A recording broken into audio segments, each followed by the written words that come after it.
In this video, I'll be talking about the pathway to study in Hungary, the entire process from start to finish, choosing your school, the courses, the financial implication, the documents that you might need, and every other thing that comes to mind, and then answer some questions that I've also gotten that I feel like would be useful to any other person that is looking for information regarding studying in Hungary.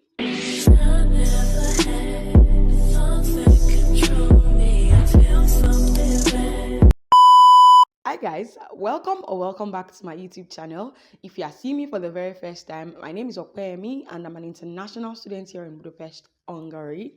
Thank you for stopping by. Thank you for clicking on this video. I'm glad that you are here, and I'm assuming that you are looking for like maybe one or two or more information, and trust me, if you don't find it in this video, you find it on this channel. So thank you for stopping by. But please do one more thing for me. Kindly click on the subscribe button and also turn on your post notification bell so that you'll be notified every time I drop a new video. Thank you for doing so right now. Thank you. God bless you. Okay, if you're a returning subscriber, thank you for always coming back to watch my videos. I do not take your love for granted. I do not take you for granted. I love you, and I know that you love me right back. From the title and thumbnail of this video, you can already guess what I'm about to talk about, and I'm grateful that I get to do this video. It came highly requested. People have questions. People are trying to come to study in Hungary, and I'm thankful that I'm able to answer their questions, because when I was coming here, I searched and searched. I reached out to some people, but I did not get any response. I did not get that much help, aside the videos that are already on their YouTube channel. So I'm grateful that I'm able to answer people's questions and make their relocation process a bit more seamless, a bit less difficult than it would be if they had no information, right? So in this video, I'll be talking about the pathway to study in Hungary, the entire process from start to finish, choosing your school, the courses, the financial implication, the documents that you might need, and every other thing that comes to mind, and then answer some questions that I've also gotten that I feel like would be useful to any other person that is looking for information regarding studying in Hungary. So if this looks like something that you want to learn about, or if this information is something that you need, or somebody that needs it, or you think you might need it in the future, then make sure to watch till the end. So I think the first thing you need to do if you're planning to come to study in Hungary is to decide on which course you want to come and study, because this will inform the choice of school. Do you get? I'm currently studying communication and media. I know people who are studying nursing, business courses, engineering courses, varieties of courses. So you need to decide, what course do I want to study? Are you coming for your bachelor's, or you're coming for your master's degree? Because if you're coming for your bachelor's, then you need to give thoughts to it. Okay, what course do I want to study? What am I interested in? What do I want to spend the next 4 years of my life studying, or 5 years, whatever? Do you get? And if you are coming for your master's degree, you honestly do not have to continue with the course you did in your bachelor's, because that's one question I got regarding choice of course. So I studied demography and social statistics for my bachelor's, and I'm currently studying communication and media. They are quite different. And so how did I get into communication? So what these schools do is they require you to submit how do I put it now? They require you to submit credits. So these credits serve as a prerequisite to the course that you want to come and study. I mean, for your master's degree. So for me, that I studied demography and statistics for my bachelor's, when I was coming for communication and media, some prerequisites that I needed were psychology, philosophy. What other course did I need?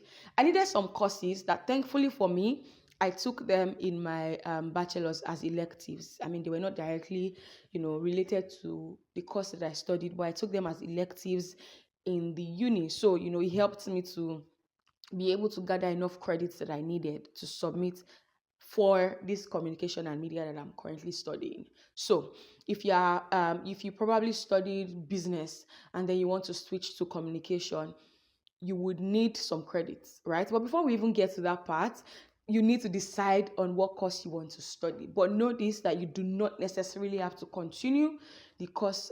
You do not necessarily have to continue with the course that you started with in your bachelor's. Okay, so feel free to explore. Don't put yourself in a box. Don't feel limited. Don't think that you have to continue with the course that you started with for your bachelor's. Do you get? So now that you have decided on what course to study, the next thing to do is find a school. So for me, I'm currently enrolled in Corvinus University of Budapest. I have a friend that goes to ELTE. I have other friends that go to BME, St. Louis, Debrecen, Szeged, Page. There are different schools. Some are not in the capital, which is Budapest. Some are in neighboring cities, towns, and you just need to decide, which school do I want to go to? All you just need to do is search for universities in Hungary. You would find loads and loads of them. Then, once you find a school that you want to go to, you need to check the location. So, do you want to be in the capital? Or do you want to, maybe you don't mind being in cities or towns that are not in the capital? Decide on that. So, does this school offer my course? What are the prerequisites, studying this course in this school? What are the subjects that will be taught in the course of me getting my degree in this school?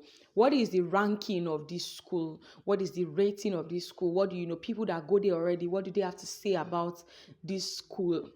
Is their degree recognized? I mean, there is no school. I've not heard anybody say that their degree is not recognized. I mean, people that studied in Hungary, I've not heard anybody say that their degree, is not recognized. So you just need to check all of those things, check location, check the course, check everything that actually matters to you in a school. It could be what their classroom looks like. You might be aesthetically, inclined that you are looking at what the classrooms look like. It could be whatever, honestly. Just make sure that you check the things that matter to you in a school. Check it before you decide on which school you want to go to. Okay?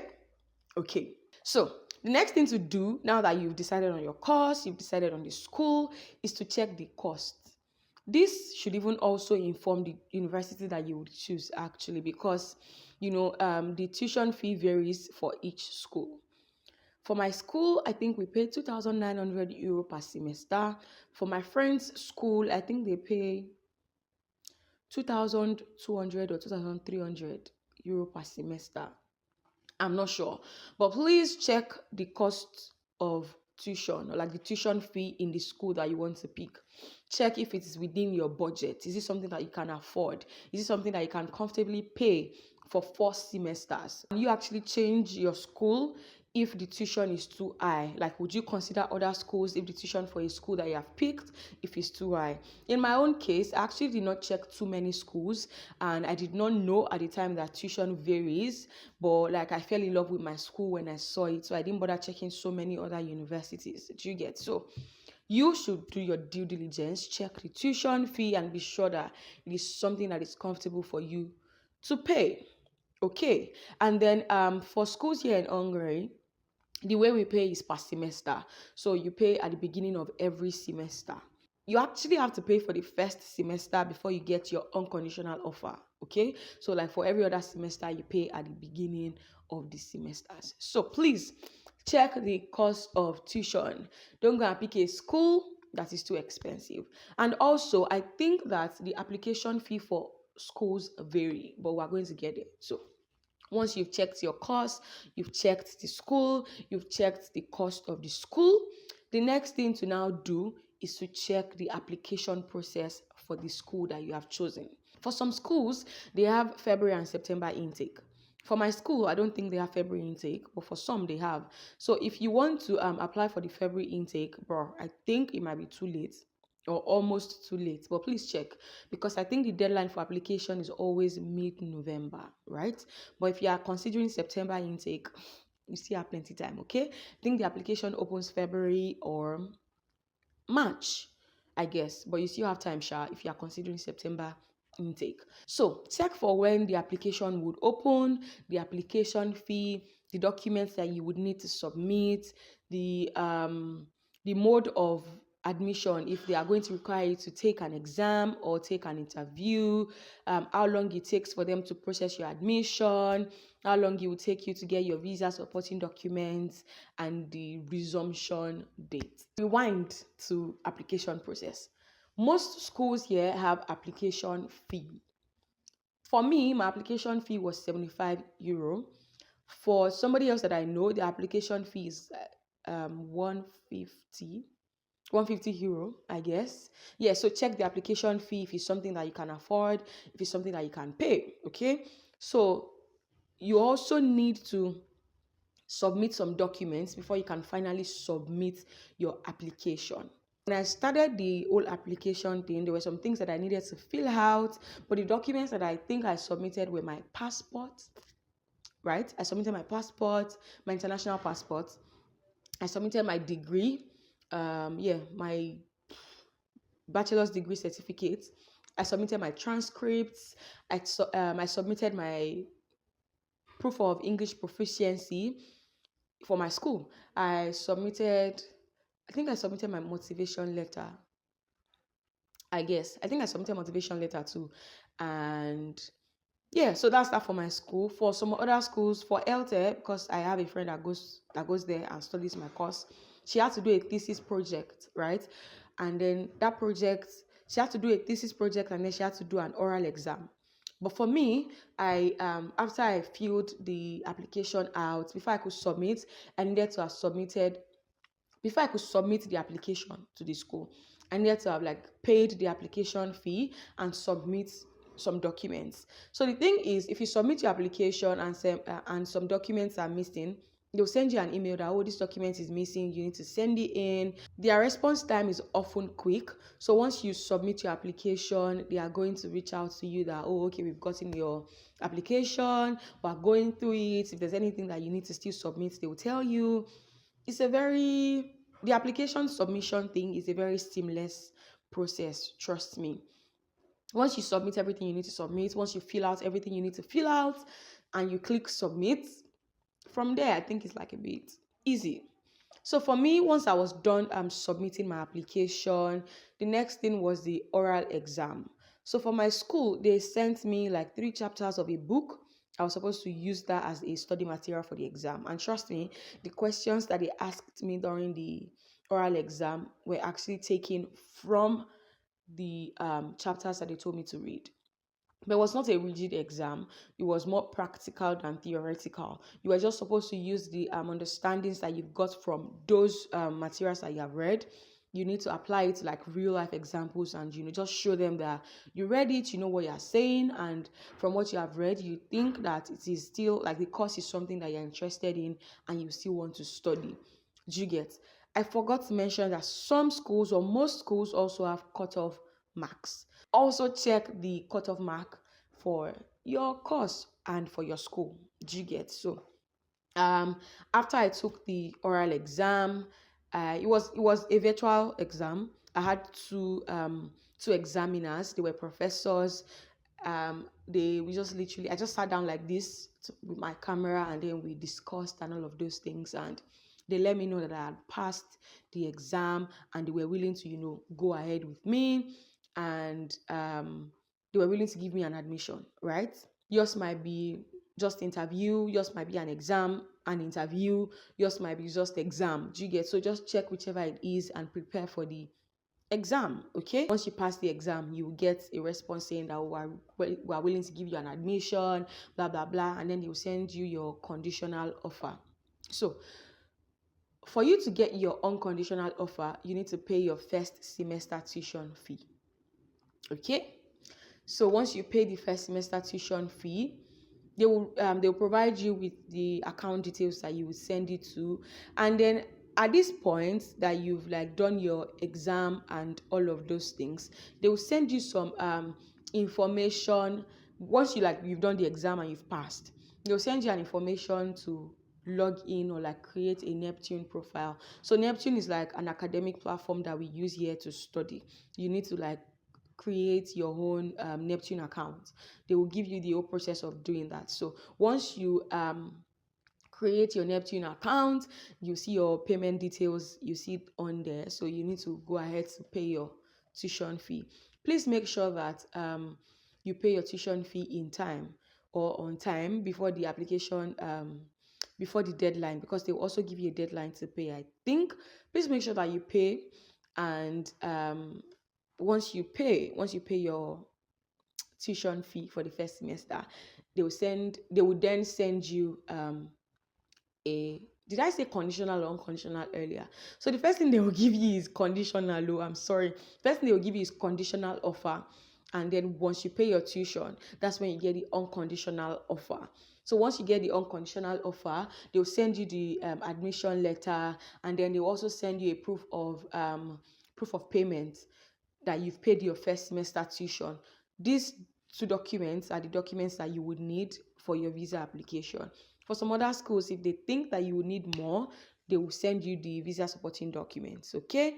So once you get your visa supporting documents, the next thing to do is go and apply for visa.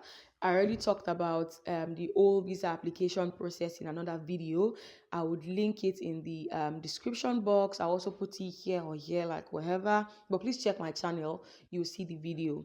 But like once you have done that and you've started your visa application, I think the next thing to do is probably try to be in a community of people that are coming to Hungary. Maybe particularly your school, or you could probably join a Facebook page of Nigerians in Hungary. But I would advise that you try to join the WhatsApp group of your school. Please ask your admission officer if there's any group that you can join. You could also check Facebook pages. They always have pages that you can join. So please join the WhatsApp groups, Facebook pages, or whichever. Join, and then start to ask questions about coming to study here, the things that you need to do, things that you need to know, things like that. Just start asking questions, start relating with people that are already here or that are also coming here, regarding accommodation, airport transfer, airport pickup, just things like that. Just join a group of people that are coming here so that you do not miss out on any information. But one question that I got is that are degrees that are gotten before 2002 not recognized in Hungary? That is a lie. I don't know who said that, because my own degree was not 2022 as at the time that I applied. I got my degree in 2018. I mean my bachelor's for master's, right? It was in 2018. So I don't think that is true. So I think that is that about that. If there's any other question that you would like to ask, you can come to my DM on Instagram. You can drop them in the description box, and I would, if I have information, I would share. If I do not, I'll let you know. And on that note, I'll see you in my next video. Until then, I like to say that you stay safe and you stay sane.